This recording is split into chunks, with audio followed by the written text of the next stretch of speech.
Channel में आप सभी का स्वागत है। सभी लोग आ चुके हैं, बहुत बढ़िया। जो भी साथी अभी टेलीग्राम ग्रुप से नहीं जुड़े हैं वो टेलीग्राम ग्रुप से सभी को जुड़ना है। हिंदी मंत्रा, नीलम जी, रवि जी, राम कुमार जी, सदानंद जी, बहुत बढ़िया, राम कुमार जी, अनुज यादव जी, मनीषा जी, रानी तिवारी जी, दीपमाला जी, सभी लोग आ चुके हैं। सभी का बहुत बहुत स्वागत है। दोस्तों आज हम आदिकाल से स्टार्ट करेंगे और आदिकाल से जितने भी प्रश्न बन सकते हैं उन प्रश्नों से और जो भी महत्वपूर्ण प्रश्न होंगे उन प्रश्नों पर चर्चा करके आदिकाल के लगभग आज हम 100 प्रश्न कवर करेंगे आज की क्लास में। तो सभी लोग पहले वीडियो को लाइक कर देना, वीडियो को शेयर सभी लोगों को करना है, ठीक है। स्टार्ट करेंगे आज का ये वीडियो मोस्ट इंपॉर्टेंट क्वेश्चनों पर और जो भी हमारा जो विस्तृत अध्ययन होना है उसकी क्लास भी आज हम बता देंगे कितने बजे भी होगी। रोशनी पटेल जी, ब्रजेश जी, सभी लोगों को फटाफट से लाइक करना है और उत्तर बताते जाना है, ठीक है। मोस्ट इंपॉर्टेंट खुरैसी जी, मोहित कुमार जी, जल्दी जल्दी से सभी लोग लाइक कर दें। फिर स्टार्ट करें आज का वीडियो। सबसे पहला जो आज का जो भी साथी हमारे जो साथी जुड़े नहीं हैं टेलीग्राम ग्रुप से वो जुड़ जाएं टेलीग्राम ग्रुप से, ठीक है। स्टार्ट करेंगे दोस्तों। दीपमाला जी, खुरैसी जी, हरिओम जी, अनुज जी, राधा पटेल जी, बहुत बढ़िया, सभी लोग आ चुके हैं। स्टार्ट करने वाले हैं। हिंदी साहित्य की दीर्घकालीन गाथा को सूत्रबद्ध रूप से स्पष्ट करने का सर्वप्रथम प्रयास किसने किया है? तो फटाफट से बताना है। ये हमारा प्रथम प्रश्न है। आदिकाल को लेकर आदिकाल से पूरा हमारा अध्ययन विस्तृत चलेगा, तो सभी लोगों को टाइम पे आना है। अब राम कुमार जी, आलोक जी, सभी लोग टाइम पर आएंगे। बिल्कुल 9 बजे स्टार्ट होती है आपकी क्लास, ठीक है। हाँ, रसीदा जी, जय कुमार जी, जल्दी जल्दी से उत्तर बताओ। प्रश्न क्रमांक 1 का उत्तर सभी को बताना है कि हिंदी साहित्य की दीर्घकालीन गाथा को सूत्रबद्ध रूप से स्पष्ट करने का जो सर्वप्रथम प्रयास किया है वो किसने किया है? तो गारसा दा तासी, यानी कि जो विकल्प नंबर 1 है वो इसका सही हो जाएगा। गारसा दा तासी फ्रेंच विद्वान थे और इन्होंने सबसे प्रथम जो हिंदी साहित्य का इतिहास लिखा वो फ्रेंच भाषा में लिखा है और सर्वप्रथम सूत्रबद्ध करने का जो प्रथम प्रयास किया है वो गारसा दा तासी ने किया। बहुत बढ़िया, सभी लोगों के उत्तर सही आए हैं। अगला क्वेश्चन देख लेते हैं। गारसा दा तासी के ग्रंथ का नाम क्या है? फटाफट से बताना है। इनका ग्रंथ कौन सा है जो फ्रेंच भाषा में लिखा गया है? नीतू जी, सुंदर जी, यूबी जी, सभी लोग कमेंट में लिखेंगे। रीता जी, मोस्ट इंपॉर्टेंट है, तो फटाफट से सभी लोग लाइक कर देंगे और इसका सही जो उत्तर हो जाएगा वो क्या होगा? वो विकल्प नंबर 2 हो जाएगा। इस्तबार दा लालेतुर एंदुई हिंदुस्तानी। ये जो ग्रंथ है ये फ्रेंच भाषा में लिखा गया और गारसा दा तासी ने लिखा। बहुत बढ़िया, पूरा का पूरा जो विस्तृत अध्ययन है हमारा, है ना, वो सभी लोगों को पढ़ना है और सभी लोग बताते जाएं कि विस्तृत अध्ययन की क्लास कितने बजे रखनी है, तो सभी लोग कमेंट में जरूर लिखेंगे, ठीक है। नेक्स्ट जो हमारा प्रश्न होगा, इस्तबारदार लेतृतुर एंदो हिंदुस्तानी ग्रंथ किस भाषा में लिखा गया है? जल्दी से बताना है। जब हम शुरुआत से पढ़ रहे हैं तो एक एक चीज पढ़ रहे हैं कि ये ग्रंथ किसने लिखा, सबसे पहले सूत्रबद्ध किसने किया, उनका ग्रंथ कौन सा है, ये किस भाषा में लिखा गया, तो सभी का उत्तर आ गया है फ्रेंच भाषा। बहुत बढ़िया, सभी लोग सही उत्तर बता रहे हैं। फ्रेंच भाषा यानी कि जो विकल्प नंबर सी है वो इसका सही हो जाएगा। Very good. अब आपको बताना है तबकातु सुएरा के लेखक कौन है? जल्दी से बताना। प्रश्न क्रमांक 4 का उत्तर बताना है। तबकातु सुएरा जो पुस्तक है, जो ग्रंथ है, इसके लेखक कौन माने जाते हैं? इंशाअल्लाह खां अमीर खुसरो, मौलवी करीमुद्दीन या फिर नूर मोहम्मद। जल्दी से फटाक से उत्तर बताना है। तो प्रश्न क्रमांक 4 का जो उत्तर हो जाएगा राम कुमार जी, मनीषा जी, मनोज जी, रानी जी, मौलवी करीमुद्दीन। मौलवी करीमुद्दीन यानी कि जो विकल्प नंबर डी है। बहुत बढ़िया, ममता जी, नीतू जी, सभी लोग के उत्तर सही आ रहे हैं। अगला क्वेश्चन बताना है कि निम्नलिखित में से किस ग्रंथ को अंग्रेजी में उर्दू कवियों का इतिहास और उर्दू में हिंदी शायरी का तज़किरा कहा जाता है? प्रश्न क्रमांक 5 का उत्तर सभी लोगों को बताना है। खुरैसी जी, रवि जी, पूनम जी, सभी लोग बताएंगे उत्तर क्या हो जाएगा। हेमलता जी, मोस्ट इंपॉर्टेंट है कि किस ग्रंथ को अंग्रेजी में उर्दू कवियों का इतिहास और उर्दू में हिंदी शायरी का तज़किरा कहा जाता है? तो प्रश्न क्रमांक जो 5 का उत्तर हो जाएगा वो सी हो जाएगा। बहुत बढ़िया, ज्योति शर्मा, तज़किरा ये सूरा या ई हिंदी, है ना, इसे हिंदी शायरी का तज़किरा भी कहा जाता है। बहुत बढ़िया। अगला क्वेश्चन देख लेते। हिंदी साहित्य इतिहास की नींव का पत्थर किसे माना जाता है? जल्दी से कमेंट में लिखना है। हिंदी साहित्य इतिहास की नींव का पत्थर किसे माना जाता है? The modern vernacular literature of Hindustan को, इस्तबारदार ललितुत्र हिंदू हिंदुस्तान को, शिवसेन सरोज को या फिर मिश्र बंधु विनोद को? प्रश्न क्रमांक 6 का उत्तर अधिकांश लोग जो बता रहे हैं वो क्या बता रहे हैं? ए बता रहे हैं। ए मतलब हिंदी साहित्य के इतिहास का जो नींव का पत्थर माना जाता है वो क्या माना जाता है? The modern vernacular literature of Hindustan. तो याद रख लेना है सभी को, विकल्प नंबर जो ए है वो इसका सही होना चाहिए। ठीक है, जो नींव का पत्थर माना जाता है हिंदी साहित्य के इतिहास का वो माना जाता है कौन? विकल्प नंबर ए। प्रश्न क्रमांक 6 का उत्तर हो जाएगा A, the modern vernacular literature of Hindustan, मतलब ग्रियर्सन साहब, ए सही हो जाएगा। ठीक है, अगला क्वेश्चन देख लेते हैं। हिंदी साहित्य का प्रथम इतिहास ग्रंथ माना जाता है, हिंदी साहित्य का प्रथम इतिहास ग्रंथ सभी को बताना है, तो कौन सा माना जाता है हिंदी साहित्य का प्रथम इतिहास ग्रंथ? तो फटाक से प्रश्न क्रमांक 7 का उत्तर क्या हो जाएगा, जल्दी से बताना है। प्रथम इतिहास ग्रंथ कौन सा माना जाता है हिंदी साहित्य का? तो मोस्ट इंपॉर्टेंट क्या हो जाएगा आशीष जी? सभी लोग बता रहे हैं ए, कुछ लोग बता रहे हैं बी।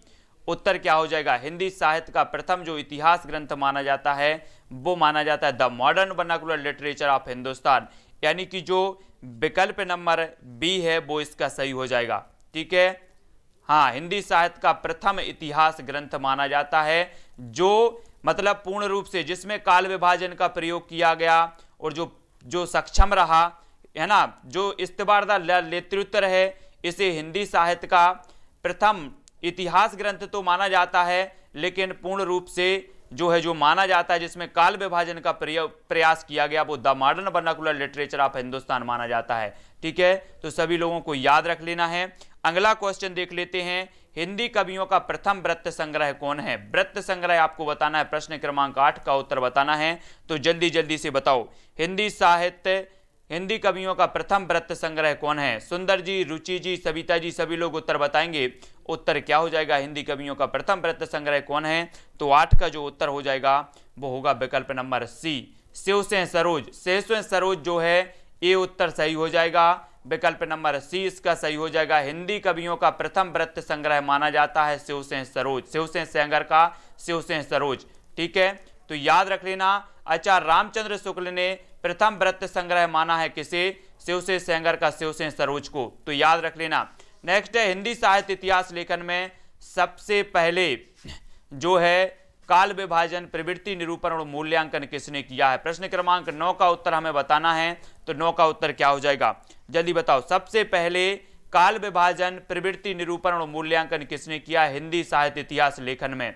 तो मोस्ट इंपॉर्टेंट है आशीष जी, नीता जी, मनीषा जी, इरफान जी, काजल जी, रुचि जी, सभी लोग उत्तर बताएंगे, तो इसका सही उत्तर हो जाएगा गारसादा तासी।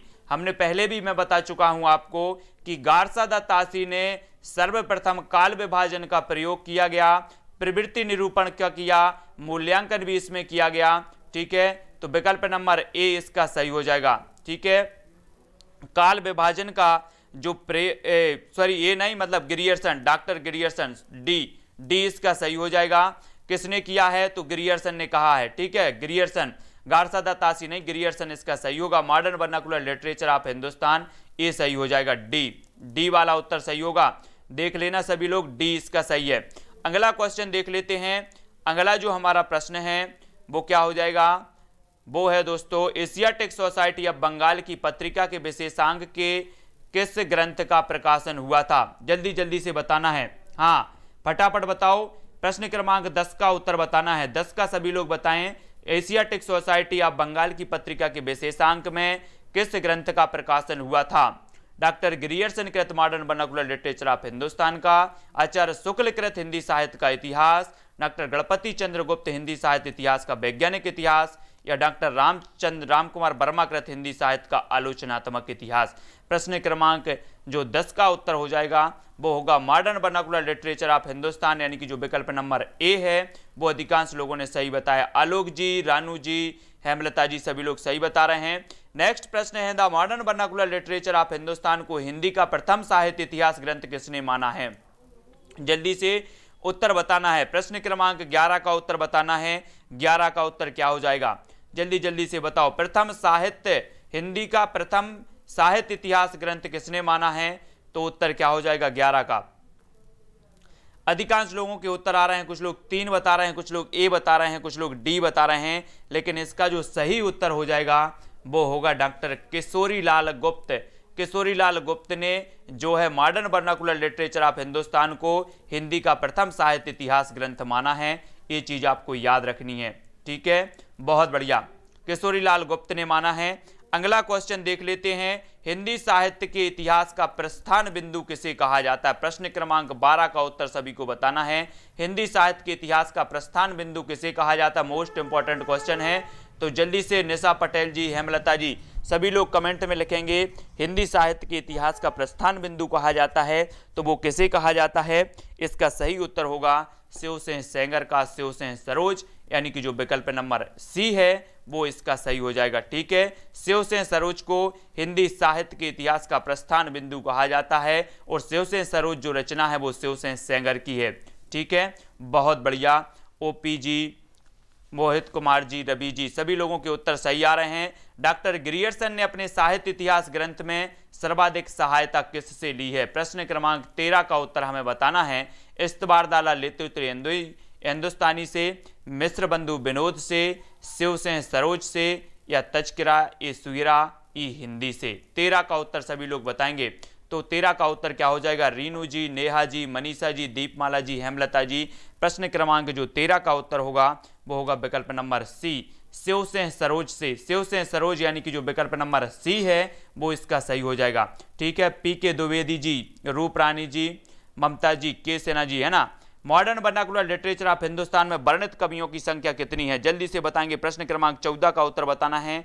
उत्तर क्या हो जाएगा? राम कृपाल जी, आशीष जी, पूनम जी, लक्ष्मी जी। लिटरेचर ऑफ हिंदुस्तान में जो वर्णित कवि हैं उनकी संख्या कितनी है? तो अधिकांश लोगों का उत्तर आ रहा है 952। बहुत बढ़िया, 952 कवियों का इसमें वर्णन किया गया है, बहुत बढ़िया। इरफान जी, एम आप यूजीसी नेट, सत्येंद्र जी, राजेश जी, गुल्ला जी, रवि जी, जय कुमार जी, नीता जी, रीनू जी, बहुत बढ़िया। हिंदी के विधेयवादी साहित्य इतिहास के आदम प्रवर्तक शुक्ल जी नहीं प्रत्युत ग्रियर्सन है, यह कथन किसका है? प्रश्न क्रमांक 15 का उत्तर बताओ। हिंदी के विधेयवादी साहित्य इतिहास के आदम प्रवर्तक शुक्ल जी नहीं प्रत्युत ग्रियर्सन है, यह कथन किसका है? 15 का उत्तर बताना है। तो उत्तर क्या हो जाएगा? ये किसने कहा है? तो ये कहा है प्रोफेसर नलिन बिलोचन शर्मा, यानी कि जो विकल्प नंबर बी है वो इसका सही हो जाएगा, है ना। नलिन बिलोचन शर्मा साहब ने कहा है कि हिंदी के विधेयवादी साहित्य इतिहास के आदम प्रवर्तक शुक्ल जी नहीं प्रत्युत ग्रियर्सन साहब हैं, यानी जो विकल्प नंबर बी है वो इसका सही हो जाएगा, ठीक है। मोस्ट इंपॉर्टेंट क्वेश्चन है, कई बार पूछा भी गया है। The modern vernacular literature of Hindustan Hindi के अध्येताओं की दृष्टि का केंद्र बिंदु नहीं बन सका, क्यों नहीं बन सका? बस शिव सिंह सरोज के आधार पर लिखा गया है, उसमें साहित्य के विकास क्रम का सही निर्धारण नहीं है, उसमें व्याकरण संबंधी अशुद्धियां हैं, या फिर वह अंग्रेजी भाषा में लिखा गया है। तो जल्दी से बताओ क्यों नहीं बन सका? दृष्टि से अध्येताओं की दृष्टि का केंद्र बिंदु नहीं बन सका, तो क्या कारण था? तो अधिकांश लोगों का उत्तर आया है कि वह अंग्रेजी भाषा में लिखा गया, यानी कि जो विकल्प नंबर डी है वो इसका सही हो जाएगा। तो याद रख लेना, the modern vernacular literature of Hindustan जो है ये अंग्रेजी भाषा में लिखा गया, यानी कि जो विकल्प नंबर डी है वो इसका सही हो जाएगा। आलोक यादव जी, रूबी सिंह जी, बहुत बढ़िया।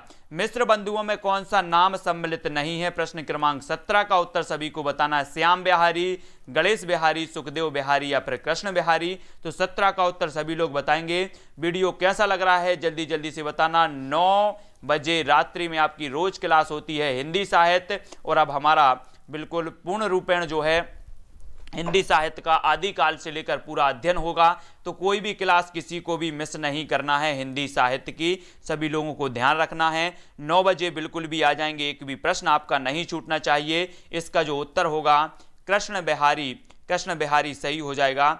17 का जो उत्तर होगा वो कृष्ण बिहारी, ये कृष्ण बिहारी नहीं थे, मतलब श्याम गणेश सुखदेव, श्याम गणेश सुखदेव ये मिस्र बंधु थे और ये 3 भाई थे, ठीक है। अगला क्वेश्चन देख लेते हैं।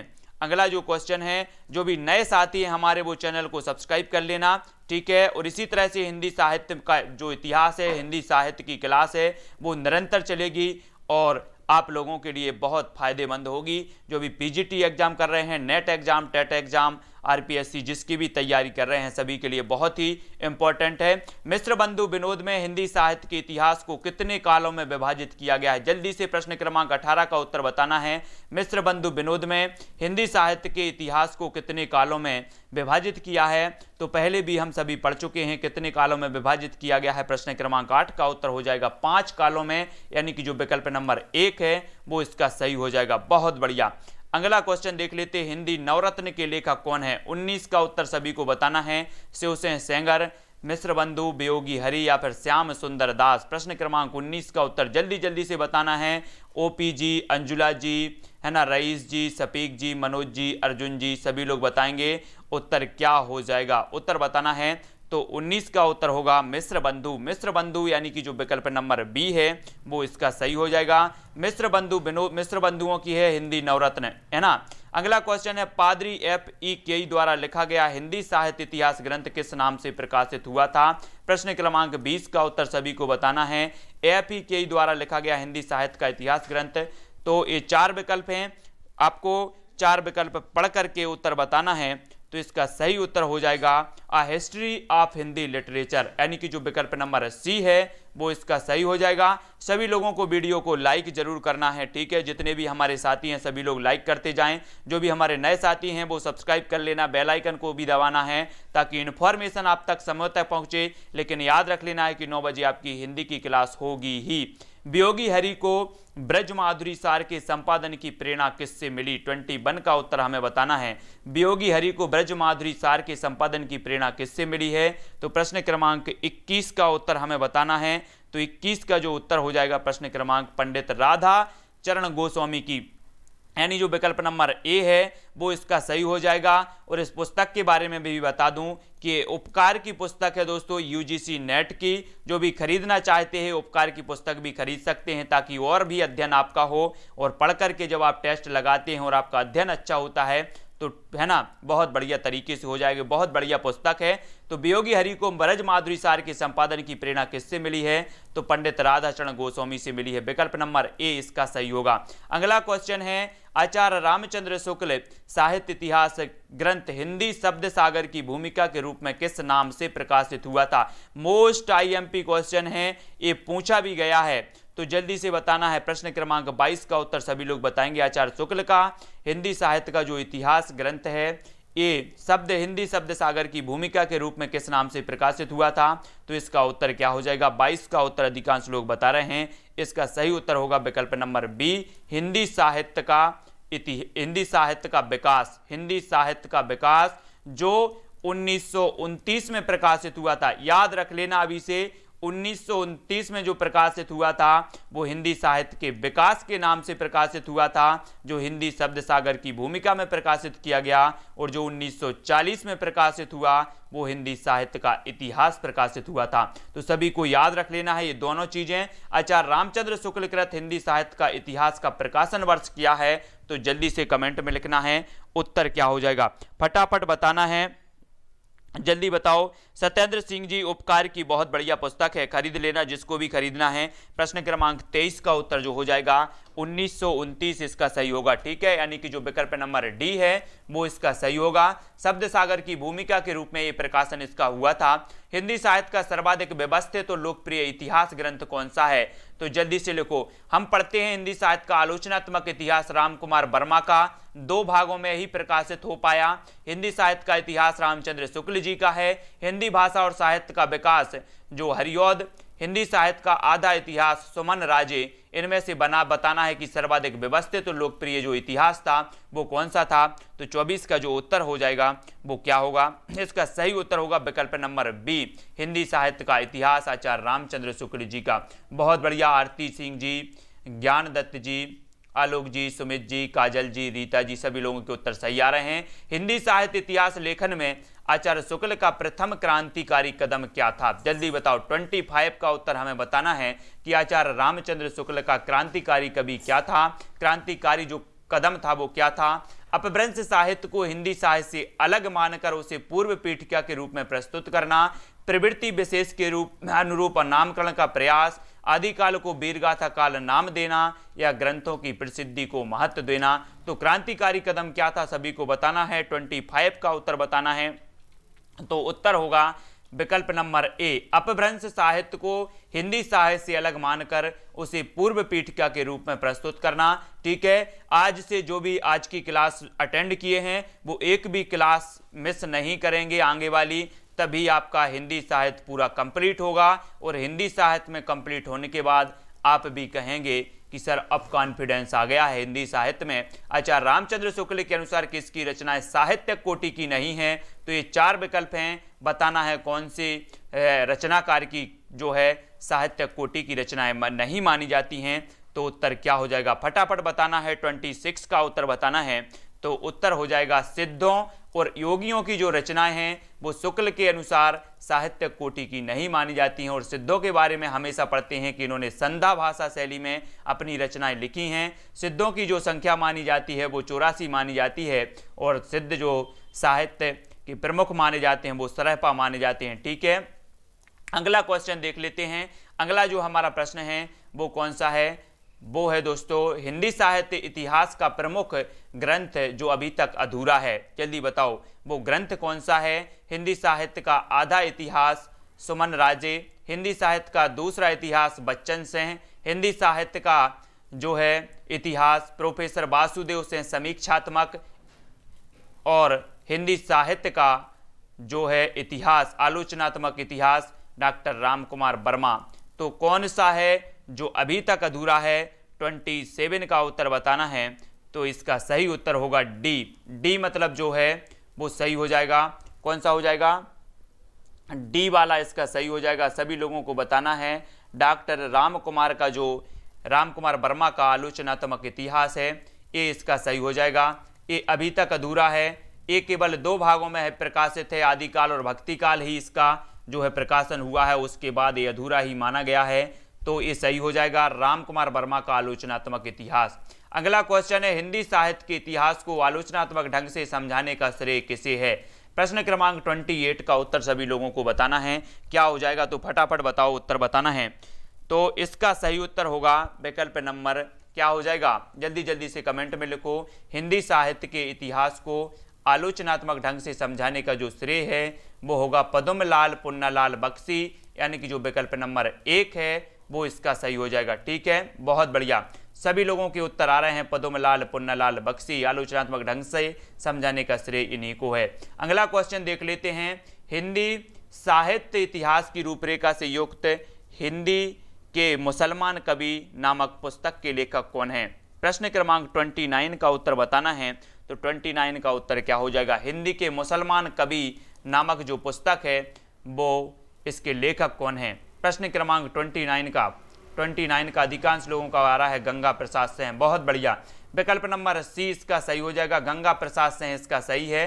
ठीक है, बहुत बढ़िया। सुरेंद्र जी, जय कुमार जी, किस साहित्य इतिहास ग्रंथ को आधुनिक साहित्य संपत्ति का बीजक कहा जाता है? फटाफट बताना है। प्रश्न क्रमांक 30 का उत्तर बताना है ना? ये हम पहले भी पढ़ा है इसको। तो किस साहित्य इतिहास ग्रंथ को आधुनिक हिंदी साहित्य की संपत्ति का बीजक कहा जाता है? तो उत्तर क्या हो जाएगा? 30 का उत्तर अधिकांश लोगों का जो आ रहा है वो आ रहा है डी, हिंदी पुस्तक साहित्य माता प्रसाद गुप्त। हिंदी पुस्तक साहित्य माता प्रसाद गुप्त की, यानी कि जो विकल्प नंबर डी है वो इसका सही होगा। बहुत बढ़िया। निम्नलिखित में से किसने अपने इतिहास ग्रंथ में साहित्य के विकास के साथ साथ संवेदना के विकास को रेखांकित किया है? मोस्ट इंपॉर्टेंट क्वेश्चन है। 31 का उत्तर बताना। इरफान जी, बसंत जी, अर्जुन जी, पुष्पेंद्र जी, सविता जी, नेहा जी, जल्दी बताओ उत्तर क्या हो जाएगा, है ना? नंदिनी जी, बबली जी, यूबी जी, मनोज जी। 31 का जो उत्तर हो जाएगा वो हो जाएगा डॉक्टर रामस्वरूप चतुर्वेदी, यानी कि जो विकल्प नंबर ए है वो इसका सही हो जाएगा।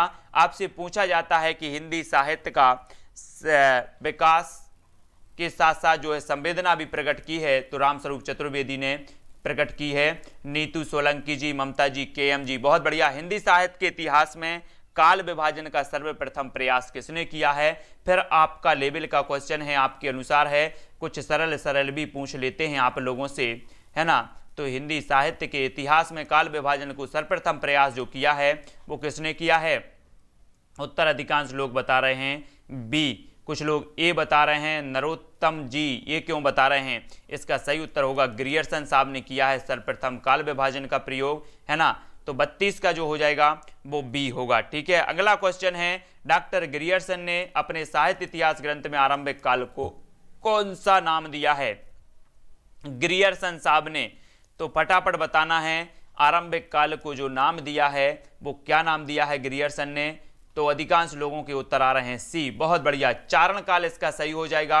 ग्रियर्सन साहब ने चारण काल नाम दिया है। अगर आपसे पूछा जाता है कि हिंदी साहित्य के जो है हिंदी साहित्य में काल विभाजन में जो है चारण काल की जो संज्ञा दी है प्रारंभिक काल को, तो वो किसने दी है?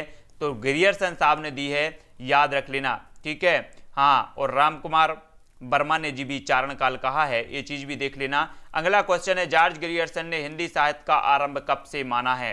6वीं शताब्दी, 7वीं शताब्दी, 8वीं शताब्दी या फिर 9वीं शताब्दी? जल्दी जल्दी से कमेंट में आपको उत्तर बताना है। प्रश्न क्रमांक 34 का उत्तर क्या हो जाएगा? तो उत्तर होगा दोस्तों 8वीं शताब्दी। जॉर्ज ग्रियर्सन ने हिंदी साहित्य का जो आरंभ माना है वो 8वीं शताब्दी, यानी कि जो विकल्प नंबर सी है वो इसका सही हो जाएगा। सभी लोगों ने लाइक कर दिया है कि नहीं कर दिया? सभी लोग लाइक जरूर कर दें। The modern vernacular literature of Hindustan के किस अध्याय में काल विभाजन का स्पष्ट निर्देश है? अध्याय आपको बताना है। ग्रियर्सन का जो modern vernacular literature of Hindustan है इसके कौन से अध्याय में काल विभाजन का स्पष्ट जो है वर्णन है? तो 35 का जो उत्तर हो जाएगा वो होगा 12वें, यानी कि जो विकल्प नंबर डी है। बहुत बढ़िया, अधिकांश लोगों ने सही बताया। अनमोल कुमार जी, डी इसका सही हो जाएगा, डी। नेक्स्ट बात करते हैं, हिंदी साहित्य के आदि काल को आरंभिक काल नाम से अभिहित किया है तो किसने किया है? जल्दी जल्दी से सभी लोगों को बताना है। प्रश्न क्रमांक 36 का उत्तर क्या हो जाएगा? हिंदी साहित्य के आदि काल को आरंभिक काल नाम किसने दिया है? तो इसका सही उत्तर क्या हो जाएगा? आरंभिक काल आपको बताना है, तो 36 का उत्तर होगा मिश्र बंधु। मिश्र बंधु यानी कि जो विकल्प नंबर डी है वो इसका सही हो जाएगा, है ना। मिश्र बंधुओं ने आरंभिक काल कहा है, बहुत बढ़िया। अगला क्वेश्चन है, मिश्र बंधुओं द्वारा किए गए काल विभाजन के अंतर्गत अज्ञात काल का उल्लेख है। इसमें चंद्र पूर्व हिंदी का विवरण है, तो इसके और भी विकल्प देख लेते हैं। और जो विकल्प हैं वो क्या हैं? उन कवियों का विवरण है जिनका निश्चित समय ज्ञात नहीं है ना। अज्ञात काल का जो वर्णन है वो सही हो जाएगा विकल्प नंबर बी। उन कवियों का विवरण है जिनका निश्चित समय ज्ञात नहीं है। बहुत बढ़िया, अगला क्वेश्चन देख लेते हैं। अगला जो हमारा प्रश्न है, जल्दी से बताना, हिंदी साहित्य इतिहास ग्रंथों में काल विभाजन के लिए कितनी पद्धतियां हैं? जल्दी से प्रश्न क्रमांक 38 का उत्तर बताओ। प्रश्न क्रमांक 38 का जो उत्तर हो जाएगा वो हो जाएगा 4 हो जाएगा। जल्दी से लिख दो, किसी को पता है तो 4 हैं। हिंदी साहित्य इतिहास ग्रंथों में काल विभाजन के लिए कितनी पद्धतियां हैं? तो 4 पद्धतियां हैं। ठीक है, 38 का उत्तर हो जाएगा 4। हाँ, अगला क्वेश्चन है, FEKE ने a history of Hindi literature में हिंदी साहित्य इतिहास को कितने कालों में विभक्त किया है? 39 का उत्तर हमें बताना है। उत्तर क्या होगा? FEKE ने, सबसे पहले तो आपको लिखना है कि अ हिस्ट्री ऑफ हिंदी जो लिटरेचर है ये किसकी है? FEKE की है। और इन्होंने कितने भागों में विभक्त किया है? तो इसका सही उत्तर होगा 4 भागों में। 4 मतलब जो विकल्प नंबर 1 है वो इसका सही हो जाएगा। पूनम जी, सुंदर जी, यतेंद्र जी, ज्योति जी, हरिकेश जी, बहुत बढ़िया। अगला क्वेश्चन है, निम्न में से किसने हिंदी की शैशवावस्था के वृत्तों का वर्णन करने के उपरांत काल विभाजन का आधार हिंदी साहित्य में उठने वाले महत्वपूर्ण आंदोलनों को बनाया है? मोस्ट IMP क्वेश्चन है, जल्दी बताओ। काल विभाजन का जो आधार बनाया है वो आंदोलनों को बनाया है, तो वो किसने बनाया है? प्रश्न क्रमांक 40 का उत्तर हमें बताना है। 40 का जो उत्तर हो जाएगा दोस्तों वो होगा FEKE। FEKE ने क्या किया है कि इन्होंने जो है हिंदी साहित्य में काल विभाजन का जो आधार बनाया है, जो हिंदी साहित्य के प्रमुख आंदोलन हुए उनको आंदोलनों को इसका प्रमुख आधार बनाया। बहुत बढ़िया। किस साहित्य इतिहासकार ने जनता की चित्तवृत्ति को काल विभाजन का आधार बनाया है? प्रश्न क्रमांक 41 का उत्तर बताओ। 41 का सभी को बताना है। तो सभी रामचंद्र शुक्ल ने कहा है, क्या कहा है, जल्दी से बताना है। रामचंद्र शुक्ल जी ने जो है चित्तवृत्तियों को काल विभाजन का आधार बनाया है, प्रवृत्तियों को काल विभाजन का आधार बनाया है, यानी जो विकल्प नंबर ए है वो इसका सही हो जाएगा। राहुल शुक्ला जी, राम कृपाल जी, सुंदर जी, कुशल जी, दीपमाला जी, रीता जी, बहुत बढ़िया। रामचंद्र शुक्ल ने अपने साहित्य इतिहास को कितने कालों में विभाजित किया? 42 का उत्तर बताओ। सरल सा क्वेश्चन है, जल्दी जल्दी से उत्तर बताना है। कितने कालों में विभाजित किया है आचार्य शुक्ल जी ने? तो 42 का उत्तर क्या हो जाएगा? बसंत कुमार जी, रीनू जी, यस जी, जल्दी बताओ उत्तर क्या होगा 42 का? 42 का जो उत्तर हो जाएगा वो 4 यानी कि जो विकल्प नंबर बी है वो इसका सही हो जाएगा। ठीक है, बहुत बढ़िया। शिवांग जी, सत्येंद्र जी, वीरगाथा काल नाम के विरुद्ध सर्व प्रमुख आपत्ति है। जिन ग्रंथों के आधार पर यह नामकरण किया गया उनमें धार्मिकता का प्राधान्य है, उनमें श्रृंगार रस भी है, उनमें कुछ अप्राप्त और कुछ परवर्ती काल की रचनाएं हैं, उनमें हठ योग की प्रधानता है। तो 43 का उत्तर जो हो जाएगा वो हो जाएगा सी, उनमें कुछ अप्राप्त और कुछ परवर्ती काल की रचनाएं हैं, इसलिए जो है ये आपत्ति है। और रामचंद्र शुक्ल ने 12 रचनाओं को जो है वीरगाथा काल का आधार माना है। सभी को याद है ना? सभी को याद है, बहुत बढ़िया। हिंदी साहित्य के आरंभिक काल का सर्वाधिक उपयुक्त नाम क्या है? फटाफट बताएंगे, सर्वाधिक उपयुक्त नाम क्या है हिंदी साहित्य के आरंभिक काल का? तो 44 का जो उत्तर होगा वो होगा आदिकाल। आदिकाल उपयुक्त नाम है। अब सभी लोगों को बताना है कि जो आदिकाल नाम दिया है वो किसने दिया है? फटाफट बताओ, सरल सा क्वेश्चन है। विनोद जी, कुशल जी, सभी लोग बताएंगे। हाँ, फटाफट बताओ, जो आदिकाल नाम दिया है ओपी जी, नीतू जी, नंदिनी जी, रवि जी, खुरैसी जी, रीनू जी, जल्दी जल्दी बताओ। आरती जी, उत्तर क्या हो जाएगा? इरफान जी, मनीषा जी, सुंदर जी, नीलम जी, पूनम जी, अंजुला जी, आदिकाल की जो संज्ञा दी है वो किसने दी है? हजारी प्रसाद द्विवेदी ने। बहुत बढ़िया, हजारी प्रसाद द्विवेदी जी ने दी है। आचार्य शुक्ल ने अपने साहित्य इतिहास ग्रंथ में लगभग कितने वर्षों तक के साहित्य पर प्रकाश डाला है? 45 का उत्तर बताना है। कितने वर्षों के जो है साहित्य इतिहास पर प्रकाश डाला है आचार्य शुक्ल जी ने? तो 45 का उत्तर हो जाएगा विकल्प नंबर ए।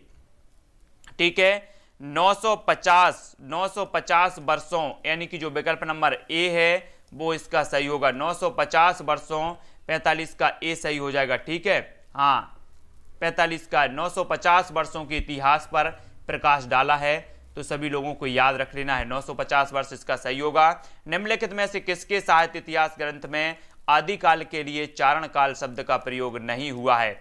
तो बताओ, किसके साहित्य इतिहास ग्रंथ में आदिकाल के लिए चारण काल का प्रयोग नहीं हुआ है? 46 का उत्तर बताना है। तो 46 का उत्तर जो हो जाएगा वो क्या हो जाएगा? सी, रमाशंकर शुक्ल रसाल। तो इन्होंने क्या कहा है आदिकाल को?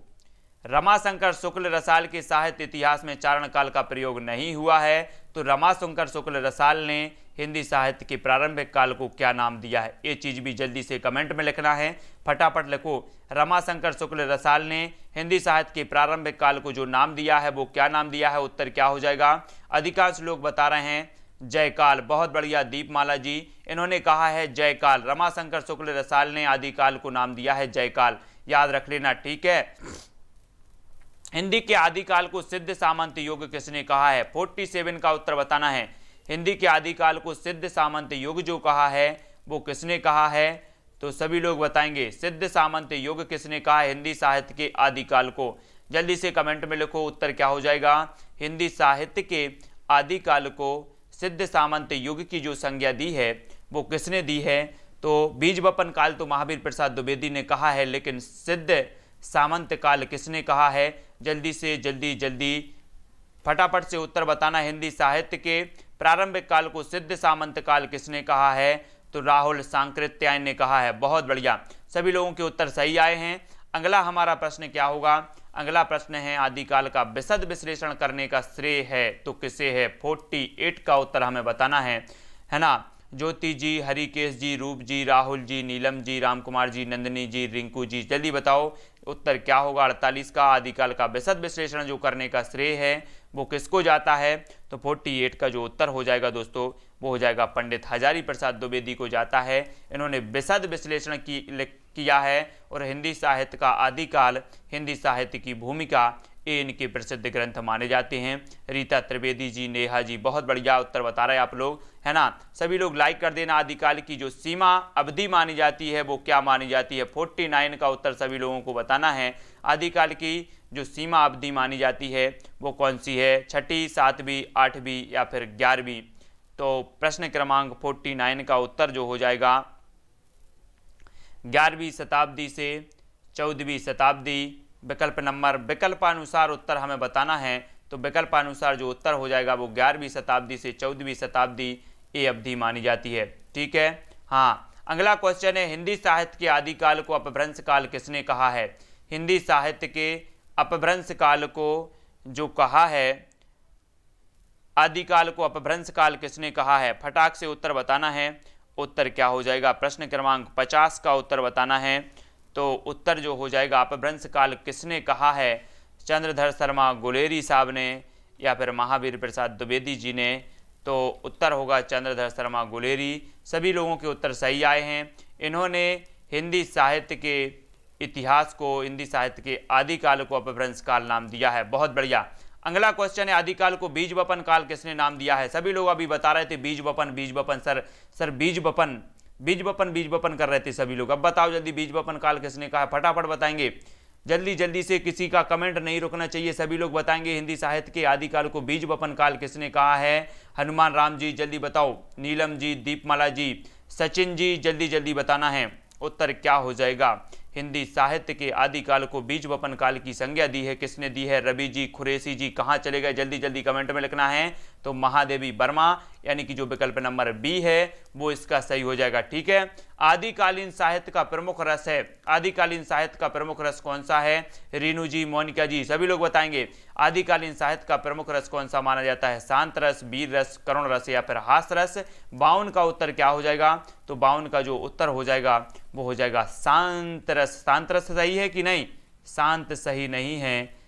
आदिकालीन जो साहित्य का प्रमुख रस माना जाता है वो वीर रस माना जाता है, यानी कि जो विकल्प नंबर 52 का है वो 52 का सी हो जाएगा, सी, है ना। बहुत बढ़िया।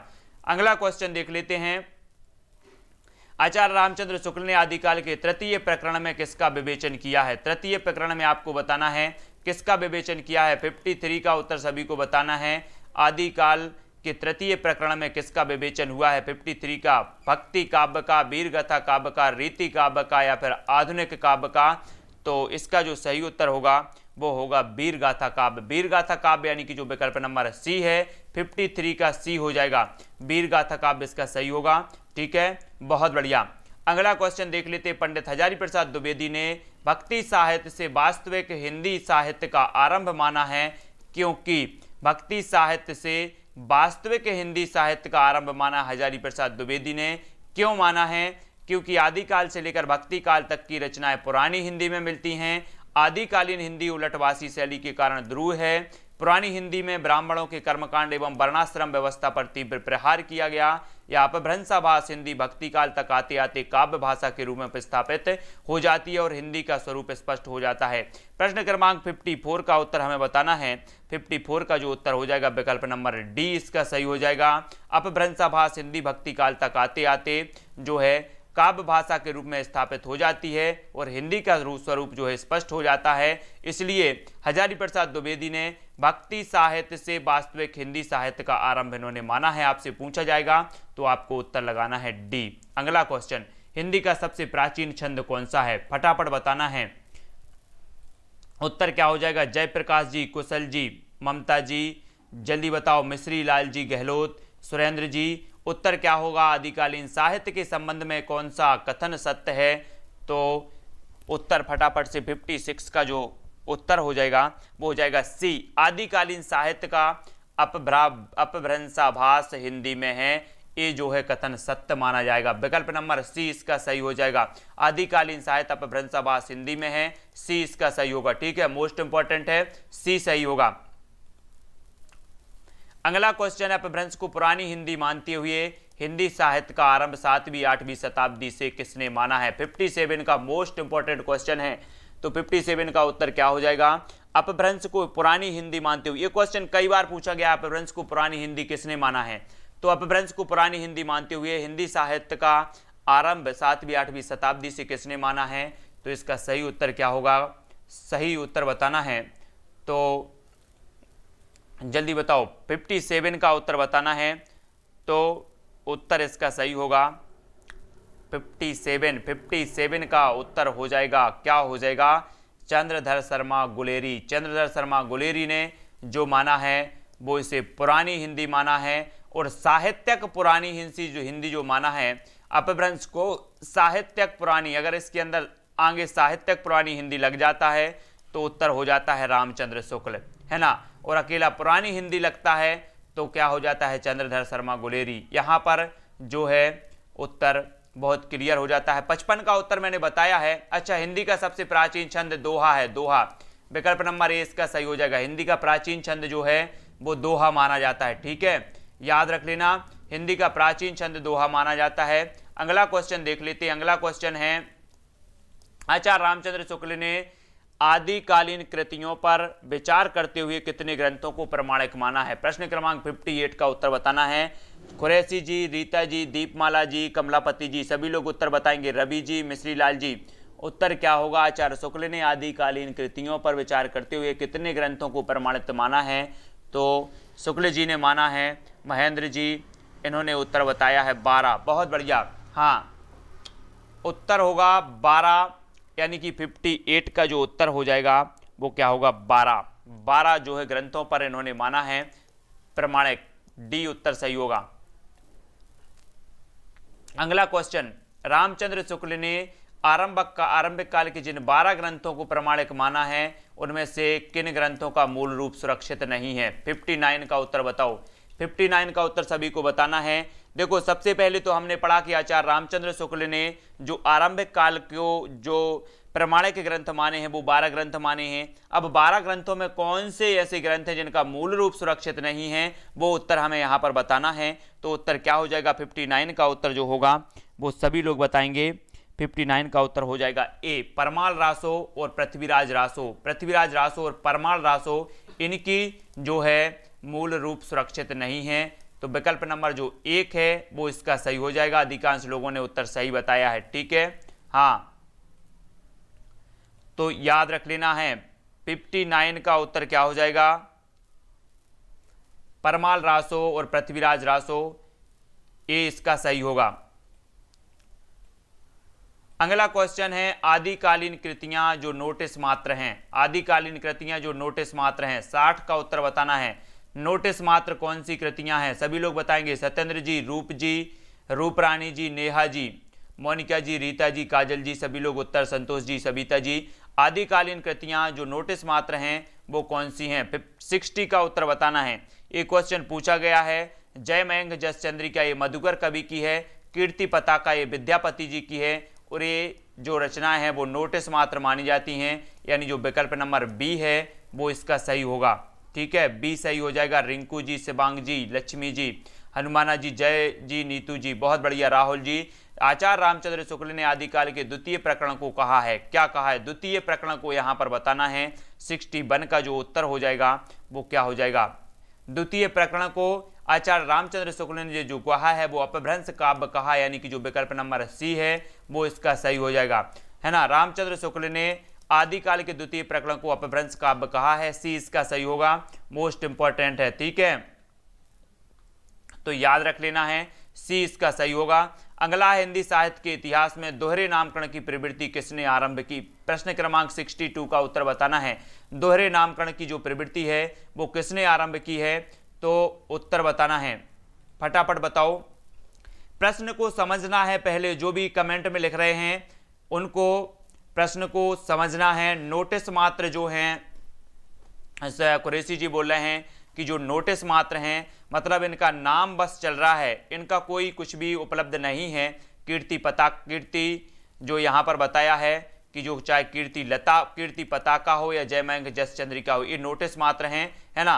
हिंदी साहित्य के इतिहास में दोहरे नामकरण की प्रवृत्ति किसने आरंभ की है? तो किसने किसने है, रामचंद्र शुक्ल, यानी कि जो विकल्प नंबर डी है वो उसका सही हो जाएगा। ठीक है, आदिकालीन काव्य प्रवृत्ति नहीं है, 63 का उत्तर बताओ। प्रबंध और मुक्तक काव्य की रचना, धार्मिक साहित्य की रचना, प्राचीन खड़ी बोली का प्रयोग, या फिर वीर तथा श्रृंगार रस की प्रधानता। 63 का उत्तर बताना है सभी लोगों को। उत्तर क्या होगा, आदिकालीन काव्य प्रवृत्ति नहीं है तो क्या नहीं है, फटाफट बताओ उत्तर क्या हो जाएगा। आर्यपाल जी, जल्दी उत्तर बताना है। रूप जी, मनोज जी, ओपी जी, है ना, KM गार्गी जी, उत्तर बताना है। जयप्रकाश जी, अनुज यादव जी, मिश्री लाल जी, महेंद्र जी, पुष्पेंद्र जी, कृपाल जी, काजल जी, बहुत बढ़िया। 63 का उत्तर अधिकांश लोगों ने बताया है प्रश्न क्रमांक सी, प्राचीन खड़ी बोली का प्रयोग। ये जो है आदिकालीन काव्य प्रवृत्ति का जो है विशेषता नहीं है या प्रवृत्ति नहीं है। ठीक है, अगला क्वेश्चन है, आदिकालीन काव्य में किस प्रवृत्ति का अभाव है। प्रश्न क्रमांक 64 का बताना है कौन सी प्रवृत्ति का अभाव है, भक्ति, प्रकृति चित्रण, श्रृंगार या फिर राष्ट्रीय चेतना। तो अधिकांश लोगों के उत्तर आ रहे हैं, क्या आ रहे हैं, 64 का उत्तर बताना है, तो जल्दी बताना है। हाँ, बहुत बढ़िया सत्येंद्र जी, जो भी नहीं बनता है तो कॉपी में लिखते जाओ। आदिकालीन काव्य में किस प्रवृत्ति का अभाव है, तो 64 का जो उत्तर होगा राष्ट्रीय चेतना का। सभी लोगों को पता है विकल्प नंबर डी इसका सही हो जाएगा, राष्ट्रीय चेतना का अभाव है। इनमें से हिंदी साहित्य का इतिहास किसने नहीं लिखा, तो किसने नहीं लिखा, 65 का उत्तर बताना है। 65 का उत्तर क्या हो जाएगा, तो उत्तर सही हो जाएगा, क्या हो जाएगा, हिंदी साहित्य का इतिहास किसने नहीं लिखा है, तो लक्ष्मी सागर वार्ष्णेय ने लिखा है, रामकुमार वर्मा ने लिखा है, बच्चन सिंह ने भी लिखा है। जो विकल्प नंबर ए है वो सही होगा। नगेंद्र ने हिंदी साहित्य का इतिहास ग्रंथ नहीं लिखा है, इन्होंने केवल संपादन किया है। याद रख लेना, पहले भी मैंने पढ़ाया था कि नगेंद्र ने नहीं लिखा है, तो कुछ लोगों ने कमेंट किया था कि सर नगेंद्र ने तो लिखा है, नगेंद्र ने लिखा नहीं है, उसका संपादन किया है। याद रख लेना, ठीक है। हिंदी साहित्य का इतिहास ग्रंथ किसने नहीं लिखा, तो नगेंद्र ने नहीं लिखा, याद रख लेना, है ना। विकल्प नंबर ए जो है वो इसका सही होगा, ए, नगेंद्र ने ग्रंथ नहीं लिखा है, उसका संपादन मात्र किया है। याद रख लेना सभी लोगों को। अगला क्वेश्चन है, आचार्य शुक्ल के अनुसार हिंदी साहित्य का आविर्भाव कब से माना जाता है। प्रश्न क्रमांक 66 का उत्तर बताना है। आचार्य शुक्ल के अनुसार हिंदी साहित्य का आविर्भाव कब से माना जाता है। प्रश्न क्रमांक 66 का उत्तर बताना है। उत्तर क्या हो जाएगा, तो उत्तर होगा हिंदी साहित्य का आविर्भाव माना जाता है शुक्ल के अनुसार, तो उत्तर होगा प्राकृत की अंतिम अपभ्रंश अवस्था, यानी कि जो विकल्प नंबर सी है वो इसका सही हो जाएगा। ठीक है, प्राकृत की अंतिम अपभ्रंश अवस्था से हिंदी साहित्य का आविर्भाव माना है आचार्य शुक्ल जी ने। नित्या जैन जी, राम कृपाल जी, सुरेंद्र जी, नेहा जी, बहुत बढ़िया। अपभ्रंश के प्रथम महाकवि थे, तो प्रथम महाकवि कौन थे, सभी लोग बताएंगे। अपभ्रंश के प्रथम महाकवि कौन माने जाते हैं, मोस्ट इंपॉर्टेंट क्वेश्चन है। प्रथम महाकवि के बारे में बताना है तो सभी लोगों को बताना है स्वयंभू। सभी लोगों का उत्तर आ रहा है, बहुत बढ़िया। अब आप सभी को एक उत्तर और बताना है कि स्वयंभू को हिंदी का प्रथम कवि किसने माना है। स्वयंभू को हिंदी का प्रथम कवि किसने माना है, उत्तर सभी लोगों को कमेंट में लिखना है। उसके बाद नेक्स्ट प्रश्न का उत्तर भी बताना है। स्वयंभू को हिंदी का प्रथम कवि किसने माना है, जल्दी जल्दी से कमेंट में लिखो। ज्योति जी, राधा जी, पूनम जी, रिंकू जी, सचिन जी, नीलम जी, मिश्री लाल, जयप्रकाश, हरिकेश, नित्या जी, है ना, मोहम्मद जी, नीता जी, नीतू जी, ममता जी, यूबी जी, मोनिका जी, गुल्ला जी, सभी लोग बताएंगे। ज्योति गुप्ता जी, मनोज जी, एस जी, नेहा जी, रसिद्दा जी, सभी लोग बता रहे हैं। दीपमाला जी, उत्तर आ रहा है राम कुमार वर्मा, बहुत बढ़िया। राम कुमार वर्मा ने स्वयंभू को हिंदी का प्रथम कवि माना है, जबकि स्वयंभू अपभ्रंश के महाकवि माने जाते हैं प्रथम, बहुत बढ़िया। अगला क्वेश्चन है, आचार्य शुक्ल ने किस साहित्य को सांप्रदायिक शिक्षा मात्र कहकर वीरगाथा काल में सम्मिलित नहीं किया था, किंतु हजारी प्रसाद द्विवेदी ने उसे आदिकाल में स्वीकार कर लिया गया, तो कौन सा साहित्य था, तो सिद्ध साहित्य, जैन साहित्य और नाथ साहित्य। इन साहित्य को आचार्य शुक्ल ने आदिकाल में समाहित नहीं किया और हजारी प्रसाद द्विवेदी ने इन्हें समाहित कर दिया, बहुत बढ़िया। अगला क्वेश्चन देख लेते हैं। अगला जो हमारा क्वेश्चन है दोस्तों वो क्या है, सिद्ध साहित्य से तात्पर्य है। 69 का उत्तर हमें बताना है। सिद्ध साहित्य से क्या तात्पर्य है, तंत्र मंत्र आदि द्वारा सिद्धि प्राप्त करने वाला साहित्य, सिद्धि प्राप्त कवियों का साहित्य, सिद्ध धर्म का सैद्धांतिक साहित्य या वज्रयान परंपरा के सिद्ध आचार्यों द्वारा रचित साहित्य। तो प्रश्न क्रमांक 69 का उत्तर क्या हो जाएगा? अधिकांश लोगों का उत्तर आ रहा है, क्या आ रहा है? 69 का उत्तर क्या हो जाएगा? फटाफट बताना है। विकल्प नंबर डी हो जाएगा, वज्रयान परंपरा के सिद्ध आचार्यों द्वारा रचित साहित्य जो है ये सही हो जाएगा। ठीक है, वज्रयान एक बुद्ध धर्म की एक शाखा है वज्रयान, और वज्रयान परंपरा के सिद्ध आचार्यों द्वारा रचित साहित्य ये जो है सिद्ध साहित्य के अंतर्गत आता है। ठीक है, आदिकालीन काव्यधारा में उपलब्ध नहीं है, तो क्या नहीं है? सिद्ध साहित्य नहीं है, सिख साहित्य नहीं है, जैन साहित्य नहीं है, या फिर नाथ साहित्य नहीं है। सभी लोगों को कमेंट में लिखना आदिकालीन काव्यधारा में उपलब्ध नहीं है, तो क्या नहीं है? जो भी मेरे नए साथी हैं वो चैनल को सब्सक्राइब कर लेना, वीडियो को लाइक सभी लोगों को करना है। आदिकालीन काव्यधारा में उपलब्ध नहीं है, तो इसका सही उत्तर होगा सिद्ध साहित्य। क्या नहीं है? सिख साहित्य। सिख साहित्य यानी कि जो विकल्प नंबर सी है वो इसका सही हो जाएगा। ठीक है, आदिकालीन काव्यधारा में उपलब्ध नहीं है सिख साहित्य। मोस्ट इंपॉर्टेंट क्वेश्चन है ना। अब यहां से कंफ्यूज नहीं होना है। संधा भाषा का अर्थ क्या है? आप सभी को पता है कि सिद्ध जो माने जाते हैं, सिद्धों ने अपनी जो रचनाएं की हैं वो संधा भाषा शैली में की हैं, और संधा भाषा का अर्थ क्या होता है ये हमें बताना है। तो सभी लोगों को बताना है, अंतः साधनात्मक अनुभूतियों का संकेत करने वाली प्रतीक भाषा, कर्कश शब्दों से युक्त प्राकृत भाषा, मधुर शब्दों से युक्त पाली भाषा, या तत्सम शब्दों से युक्त प्राकृत भाषा। 71 का उत्तर सभी लोगों को बताना है। मोस्ट इंपॉर्टेंट, स्वीटी शुक्ला जी, महेंद्र जी, नेहा जी, रीता जी, सबिता जी, KM जी, OP जी, रीनू जी, मनीषा जी, कुरैशी जी, रवि जी, पुष्पेंद्र जी, सभी लोगों का उत्तर जो आ रहा है 71 का जो उत्तर आया है वो आया है विकल्प नंबर 1, अंतर साधनात्मक अनुभूतियों का संकेत करने वाली प्रतीक भाषा, जिसे संकेत भाषा, संधा भाषा कहा जाता है। और जो है सभी लोगों ने जो सिद्ध साहित्य उन्होंने संधा भाषा शैली का प्रयोग किया है। बहुत बढ़िया। अगला क्वेश्चन है, सिद्ध साहित्य के संदर्भ में कौन सा कथन असत्य है? तो जल्दी से बताना है। मैं कई बार आपको बताता हूं कि सिद्ध साहित्य जो थे, सिद्धों की संख्या 84 मानी जाती है, और सिद्धों ने संधा भाषा शैली को अपनाया, और सिद्ध साहित्य में सरहपा प्रमुख माने जाते हैं, जिनकी एक रचना है दोहा कोश। सभी लोगों को याद रख लेना है, सिद्ध साहित्य के संदर्भ में कौन सा कथन असत्य है? तो सिद्ध साहित्य जो है दोहों व चर्या पदों में है, सिद्ध साहित्य की भाषा पिंगल है, सरहपा सिद्ध साहित्य के आदि कवि हैं, या सिद्ध साहित्य में सहज साधना का प्रधान है। तो 72 का जो उत्तर हो जाएगा वो हो जाएगा विकल्प नंबर बी, सिद्ध साहित्य की जो भाषा है वो पिंगल है। ये जो है गलत हो जाएगा, यहाँ पर असत्य हो जाएगा। विकल्प नंबर बी अधिकांश लोगों ने सही बताया है, याद रख लेना। 84 सिद्धों में प्रथम सिद्ध कौन है? जल्दी से 73 का उत्तर बताना है। प्रथम सिद्ध कौन से माने जाते हैं? 73 का उत्तर माना जाता है। तो क्या माना जाता है? जल्दी से बताओ। सिद्ध साहित्य में प्रथम सिद्ध माने जाते हैं कौन? सरहपा। सरहपा यानी कि जो विकल्प नंबर सी है वो इसका सही हो जाएगा। ठीक है, सरहपा इसका सही उत्तर हो जाएगा। प्रथम सिद्ध माने जाते हैं 84 सिद्धों में, तो सभी को याद रख लेना। विकल्प नंबर सी इसका सही हो जाएगा। मोस्ट इंपॉर्टेंट क्वेश्चन है, सभी लोगों को याद रख लेना है। अगला क्वेश्चन है, राहुल सांकृत्य ने हिंदी का प्रथम कवि किसे माना है? तो मोस्ट इंपॉर्टेंट है, जल्दी बताओ, हिंदी का प्रथम कवि किसे माना है? और एक यहाँ पर विकल्प दिया है, पुष्य या पुंड को किसने माना है? ये चीज भी सभी लोगों को बताना है। देवसेन की रचना कौन सी है? ये चीज भी बताना है। तो मैं बता देता हूं जब तक आप लोग उत्तर बताएंगे। देवसेन जी की रचना है श्राप का चार, जिसे हिंदी की प्रथम रचना माना जाता है। 933 इसका रचना काल माना जाता है। स्वयंभू के बारे में सभी जानते हैं, स्वयंभू को अपभ्रंश का महाकवि कहा जाता है, और स्वयंभू को जो है हिंदी का प्रथम कवि रामकुमार वर्मा ने माना है, और सरहपा को राहुल सांकृत्य ने हिंदी का प्रथम कवि माना है।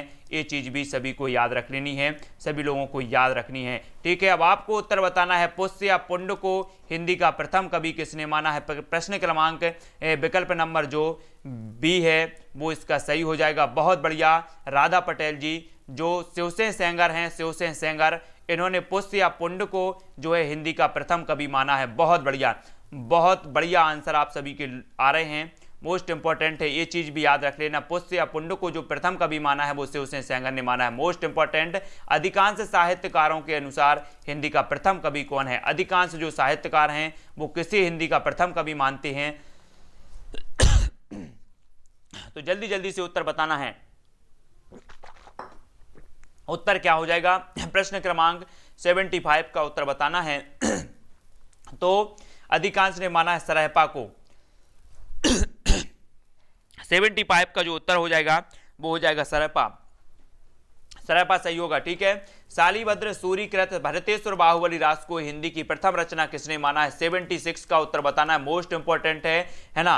पूरे 100 प्रश्न आज की वीडियो में हम कवर करने वाले हैं, तो जल्दी जल्दी से उत्तर बताओ जिससे जल्दी से कवर हो जाएं। और शालिभद्र सूरीकृत भरतेश्वर बाहुबली रास को हिंदी का जो प्रथम कवि माना है वो गणपति चंद्र गुप्त ने माना है, यानी कि जो विकल्प नंबर सी है वो इसका सही हो जाएगा। ठीक है, याद रख लेना, है ना। और बाहुबली रास को जो है इन्होंने माना है, और यहाँ पर गणपति की बात आई है तो गणपति की पूजा भारत में होती है, भारत में, तो गणपति चंद्र गुप्त ने भरतेश्वर बाहुबली रास को माना है। अगला है हिंदी की प्रथम श्रावकार रचना, जो श्रावकाचार हैं इसके रचयिता कौन है, मैंने बता दिया है, तो जल्दी जल्दी से उत्तर बताना है, मोस्ट इंपॉर्टेंट है। रवि कुमार जी जल्दी बताओ, हिंदी की प्रथम रचना श्रावकाचार के रचयिता कौन है? सत्येंद्र जी, ज्योति जी, धीर सिंह जी, अंजुला जी, राधा पटेल, रिंकू जी, ओपी जी, नित्या जी, नीलम जी, रीनू जी, सफीक जी, पुष्पेंद्र जी, ज्योति, आलोक जी, प्रियंका जी, लवली जी, सोनिया जी, बिंदु जी, कुरैशी जी, सविता जी, आर्या जी, नेहा जी, सभी लोगों को उत्तर बताना है कि हिंदी की प्रथम जो रचना है वो श्रावकाचार के रचयिता कौन है। तो सभी लोगों का उत्तर आया है देवसेन, यानी कि जो विकल्प नंबर 3 है। और 933 जो है इसका रचना काल माना जाता है। हिंदी के प्रथम कवि माने जाते हैं सरयपा, और हिंदी की प्रथम जो रचना मानी जाती है वो श्रावकाचार मानी जाती है। सभी को रट लेना है, याद कर लेना है। पुष्य या पुंड को हिंदी का प्रथम कवि किसने माना है? पहले भी हम पढ़ चुके हैं, ये उत्तर हमेशा पूछा जाता है। पुष्य या पुंड को हिंदी का प्रथम कवि माना है तो शिवसेन सेंगर, यानी कि जो विकल्प नंबर ए है वो इसका सही हो जाएगा। शिवसेन सेंगर ने हिंदी का प्रथम कवि माना है पुष्य या पुंड को। ठीक है, बहुत बढ़िया, अधिकांश लोगों के उत्तर सही आ रहे हैं। ठीक है, हाँ।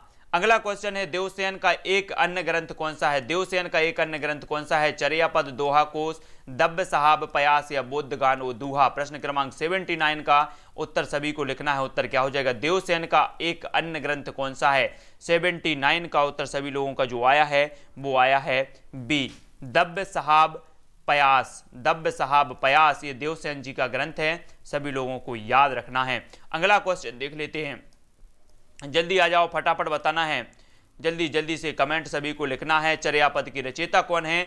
80 का उत्तर बताना है। चर्यापद की रचयिता सरयपा हैं, सबरपा हैं, तिलोपा हैं या फिर शांतिपा हैं? चर्यापद किसकी रचना है? मोस्ट इंपॉर्टेंट ये प्रश्न है, 80 का उत्तर बताना है। तो चर्यापद के जो रचयिता माने जाते हैं वो माने जाते हैं नित्या जैन जी, दीपमाला जी, रीनू जी, रूप जी, अनुज जी, नीतू जी, आलोक जी, ओपी जी, लवली जी, संतोष जी। सभी लोगों का उत्तर जो आ रहा है वो आ रहा है सबरपा। चर्यापद के रचयिता माने जाते हैं सबरपा, यानी कि जो विकल्प नंबर सी है वो इसका सही हो जाएगा। ठीक है, सबरपा माने जाते हैं। अगला क्वेश्चन है, अगला क्वेश्चन क्या है? जल्दी उत्तर बताओ। अगला क्वेश्चन है अवधूत मत किसे कहते हैं? प्रश्न क्रमांक 81 का कई बार पूछा भी गया है। रीता पटेल जी, आलोक जी, जल्दी उत्तर बताओ, अवधूत मत किसे कहते हैं? उत्तर क्या हो जाएगा? जैन संप्रदाय को, सिद्ध संप्रदाय को, नाथ संप्रदाय को या फिर सगुण संप्रदाय को? तो सभी लोग लाइक जरूर कर देना। बहुत बढ़िया सत्येंद्र जी, सभी लोगों को लाइक जरूर करना चाहिए। इस वीडियो को, इस सेशन को हमें आगे बढ़ाना है, तो सभी मित्रों का कर्तव्य होगा कि 10 लोगों को हमें इस क्लास तक लाना है। बहुत सारे लोगों तो ये क्लास पहुंचनी चाहिए। तो अवधूत मत कहा जाता है नाथ संप्रदाय को, और एक भी क्लास मिस नहीं होनी चाहिए जो भी हिंदी साहित्य वास्तव में पढ़ना चाहते हैं, क्योंकि इसके बाद, इस सेशन के बाद, इन क्लासों के बाद आपको जो हिंदी है वो आप कभी नहीं भूल पाएंगे। जोई जोई पिंडे सोई ब्रह्मांडे सिद्धांत किसका है? तो जल्दी से कमेंट में लिखो।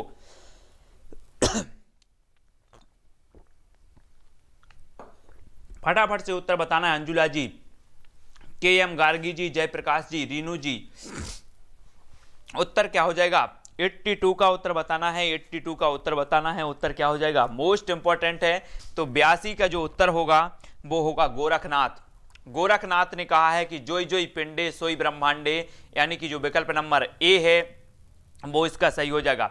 गोरखनाथ के गुरु कौन थे? जल्दी बताओ, गोरखनाथ के जो गुरु माने जाते हैं वो कौन माने जाते हैं, और नाथ संप्रदाय के प्रवर्तक कौन माने जाते हैं? ये 2 क्वेश्चन का उत्तर सभी लोग को फटाफट लिखना है।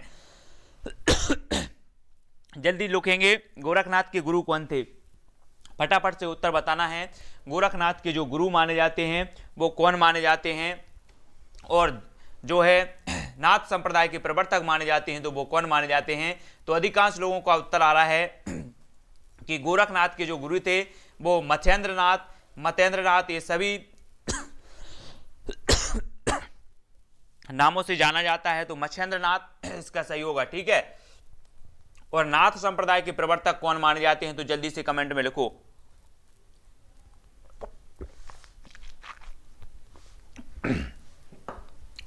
बहुत बढ़िया, सभी लोगों के उत्तर सही आए हैं, अधिकांश लोगों के, है ना। अगला क्वेश्चन ले लेते हैं। गोरखनाथ को पृथ्वीराज के समय का बताने वाले विद्वान कौन है? फटाक से उत्तर बताओ। गोरखनाथ को पृथ्वीराज के समय का बताने वाले विद्वान कौन है? 84 का उत्तर बताना है। बहुत ही सरल है, सभी लोगों का जो उत्तर आया है वो आया है रामचंद्र शुक्ल। रामचंद्र शुक्ल जी ने कहा है कि गोरखनाथ पृथ्वीराज के समय के विद्वान हैं। हाँ, वारकरी संप्रदाय का संबंध किससे है? प्रश्न क्रमांक 85 का सभी लोग बताएंगे वारकरी संप्रदाय का जो संबंध है वो किससे है? सिद्ध साहित्य से, लोक साहित्य से, रासो साहित्य से, या इनमें से कोई नहीं? फटाफट उत्तर बताना है। उत्तर क्या हो जाएगा? वारकरी संप्रदाय का जो संबंध है वो किससे है? तो उत्तर हो जाएगा सिद्ध साहित्य से। सिद्ध साहित्य यानी कि जो विकल्प नंबर ए है वो इसका सही हो जाएगा। वारकरी संप्रदाय के जो संबंध है वो सिद्ध साहित्य से है। अगला क्वेश्चन है 84 सिद्धों में सर्वोच्च स्थान किसका माना जाता है? प्रश्न क्रमांक 86 का बताना है। 84 सिद्धों में डबल आ गया क्वेश्चन, तो सर्वोच्च जो स्थान माना जाता है वो किसका माना जाता है? तो 86 का उत्तर बताना है। 84 सिद्धों में सर्वोच्च स्थान किसका माना जाता है? बहुत बढ़िया, सभी का उत्तर आया है सरहपा। सरहपा इसका सही उत्तर हो जाएगा। ठीक है, सिद्ध कवियों की भाषा को संधा नाम किसने दिया? सिद्ध भाषा की सभी को पता है कि सिद्धों की जो भाषा है वो संधा भाषा है, लेकिन संधा नाम किसने दिया है? तो अधिकांश लोगों का उत्तर क्या आ रहा है? प्रश्न क्रमांक 87 का उत्तर क्या होगा? 87 का उत्तर होगा दोस्तों, इसे संधा नाम दिया है अद्वय वज्र तथा मुनि दत्त, यानी कि जो विकल्प नंबर डी है वो इसका सही होगा। डी सही हो जाएगा। अद्वय वज्र तथा मुनि दत्त ने संधा नाम दिया है सिद्ध भाषा, सिद्ध कवियों की जो भाषा है उसको। अजय राजपूत जी बहुत बढ़िया। डॉक्टर दिनेश जी, नेक्स्ट बात करते हैं अभिमान मेरु किसे कहा गया?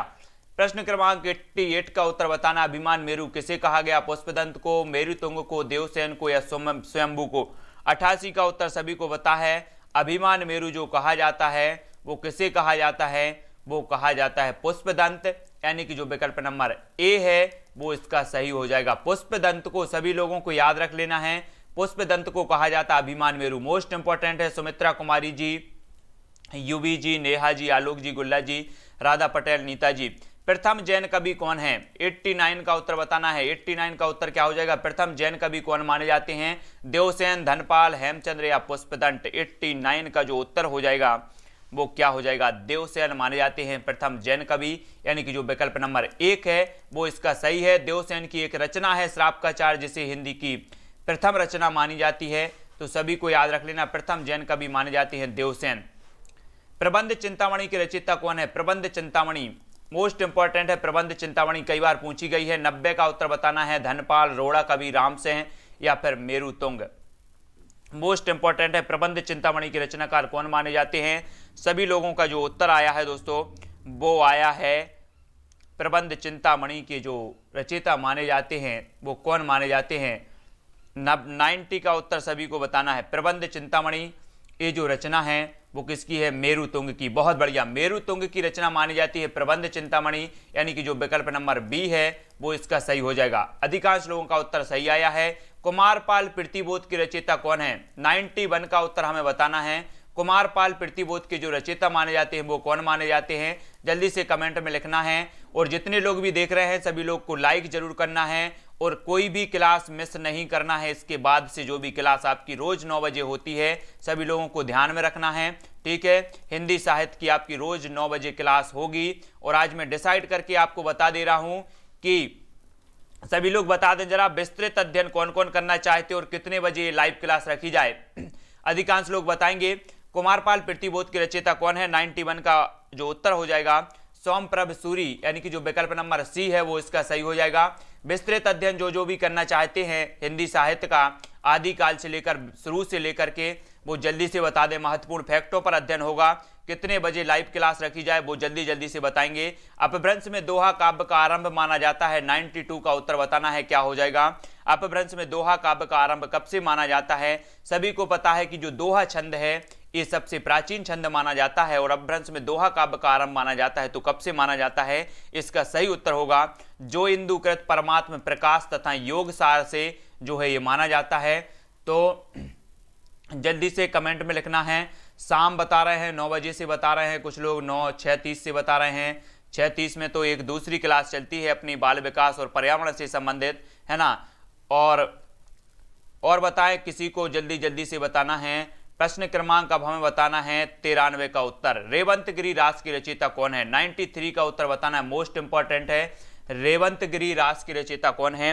93 का जो उत्तर हो जाएगा विजय सेन सूरी। विजय सेन सूरी यानी कि जो विकल्प नंबर डी है वो इसका सही उत्तर हो जाएगा। जल्दी बताओ, है ना। बहुत बढ़िया, रेवंतगिरी रास की रचयिता माने जाते हैं विजय सेन सूरी, है ना। अगला क्वेश्चन है, अपभ्रंश के भाषिक और व्याकरणिक रूप का स्पष्ट और सुव्यवस्थित विवेचन किसने किया है? प्रश्न क्रमांक 94 का उत्तर बताना है जल्दी से। 12 के बाद बोल रहे हैं कुछ लोग, तो जल्दी बताओ। अपभ्रंश के भाषिक और व्याकरणिक रूप का स्पष्ट और सुव्यवस्थित जो विवेचन किया है वो किसने किया है? हेमचंद्र। हेमचंद्र यानी कि जो विकल्प नंबर ए है वो इसका सही हो जाएगा। ठीक है, बहुत बढ़िया, हेमचंद्र इसका सही होगा। अगला क्वेश्चन है, सिद्ध हेमचंद्र शब्दानुशासन की रचनाकार कौन है? प्रश्न क्रमांक 95 का उत्तर सभी को बताना है और हम विस्तृत अध्ययन करेंगे। उसके बाद जो विस्तृत अध्ययन के बाद हम उत्तर बताएंगे तो बहुत बढ़िया होगा। ठीक है, हाँ, तो सिद्ध हेमचंद्र शब्दानुशासन की जो रचना माने जाते हैं वो कौन माने जाते हैं? 95 का है हेमचंद्र। हेमचंद्र इसका सही उत्तर होगा। ठीक है, बहुत बढ़िया। अगला क्वेश्चन है, आसगू कवि की रचना कौन सी है? 96 का उत्तर बताना है। दोस्तों, आपकी हम क्लास जो रख लेते हैं वो 4 से 5 शाम को 4 से 5 1 घंटा की क्लास रख लेते हैं विस्तृत अध्ययन की। तो सभी लोग तैयार हैं कि नहीं है? सभी लोग बताएंगे 4 से 5 के लिए कौन कौन तैयार है? शाम को 4 से 5 अशोक कवि की रचना कौन सी है? 96 का उत्तर बताना है।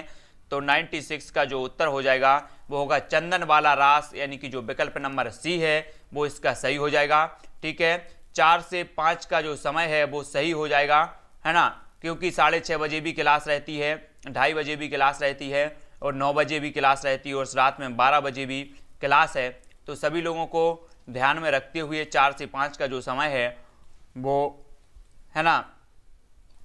नायिकाओं का नक्सिक वर्णन मिलता है। नायिकाओं का नक्सिक वर्णन मिलता है तो किस में मिलता है? सभी लोग बताएंगे, जल्दी बताओ। प्रश्न क्रमांक 96 का बताना है। यादव सानी जी जल्दी जल्दी उत्तर बताना है। टॉपिक वाइज करवाएंगे पूरा, एक के बाद एक सारी की सारी चीजें करवाएंगे। तो हम 4 से 5 का समय रख लेते हैं। 4 से 5 का समय सही है। सभी लोग 4 से 5, कल से क्लास स्टार्ट हो जाएगी, विस्तृत अध्ययन करेंगे हम 4 से 5 में। नायिकाओं का जो नक्सिक वर्णन मिलता है 97 का जो उत्तर हो जाएगा वो डी हो जाएगा। रोड़ाकृत राउल बेल में, यानी कि जो विकल्प नंबर डी है वो इसका सही होगा। ठीक है, हाँ। अगला क्वेश्चन है, डिंगल का सबसे पहले प्रयोग मिलता है। तो 98 का उत्तर बताना है। डिंगल का सबसे पहले प्रयोग मिलता है तो कौन सी में मिलता है? जल्दी जल्दी कमेंट में बताना है। 4 से 5 शाम को 4 से 5 का समय है, आपका विस्तृत अध्ययन होगा। तो सभी लोगों को याद रख लेना है। ज्योति जी बाद में देख लेना वीडियो, कोई दिक्कत नहीं है। और क्या है, 9 बजे आपका जो हिंदी साहित्य की क्लास होती है, फिर मुझे करंट अफेयर्स के लिए तैयारी करनी होती। करंट अफेयर्स का वीडियो 12 बजे अपलोड करना होता है, तो उसके लिए तैयारी करो। और 6:30 बजे आपकी लाइव क्लास करें, उसकी होती है पर्यावरण और बाल विकास की, तो उसका भी होता है। 4 से 5 का टाइम इसके लिए, इसलिए जो है सही होगा आप लोगों के लिए। तो डिंगल का सबसे पहले प्रयोग जो मिलता है वो कहाँ मिलता है? तो राजा बांकीदास कृत कुकवि बत्तीसी, यानी जो विकल्प नंबर ए है वो इसका सही हो जाएगा। तो याद रख लेना है, कल से 4 बजे से आपकी हिंदी साहित्य की विस्तृत अध्ययन की लाइव क्लास होगी। तो सभी लोगों को आ जाना है, सभी लोगों को देखना है। जो भी लाइव क्लास विस्तृत अध्ययन करना चाहते हैं वो, है ना। सिद्ध सेनकृत बिलास वही कहा किस कोटि का काव्य है? 99 का उत्तर बताना है। बिलास वही कहा किस कोटि का काव्य है? तो 99 का जो उत्तर हो जाएगा वो होगा प्रेम कथा काव्य। प्रेम कथा काव्य यानी कि जो है विकल्प नंबर प्रेम कथा काव्य सी इसका सही हो जाएगा। ठीक है, सिद्ध सेनकृत बिलास वही कहा किस कोटि का काव्य है? तो प्रेम कथा काव्य है, सी इसका सही होगा। अगला क्वेश्चन है, रोमांटिक महाकाव्य है तो कौन सा है? 100 का उत्तर सभी को बताना है। रोमांटिक महाकाव्य कौन सा है? धनपाल कृत भविष्यत कहा, रोड़ा कृत राउल बेल, अब्दुल रहमान कृत संदेश रासक या दामोदर कृत उक्ति व्यक्ति प्रकरण। तो ये सभी याद कर लेना है कि भविष्यत कहा धनपाल की है, राउल बेल रोड़ा की है, अब्दुल रहमान की संदेश राशक है, दामोदर की उक्ति व्यक्ति प्रकरण है और रोमांटिक महाकाव्य जो कहा जाता है। प्रश्न क्रमांक 100 का जो उत्तर हो जाएगा वो होगा धनपाल कृत, जो भविष्यत कहा है इसे रोमांटिक महाकाव्य भी कहा जाता है। विकल्प नंबर ए इसका सही हो जाएगा। ठीक है, 4 से 5 का आपका समय रहेगा। हिंदी साहित्य का हम विस्तृत अध्ययन करेंगे। ठीक है, तो याद रख लेना 4 से 5 का समय, 4 बजे से 5 बजे 1 घंटा हम हिंदी साहित्य का विस्तृत अध्ययन करेंगे। महत्वपूर्ण जो फैक्ट हैं उन पर चर्चा करेंगे।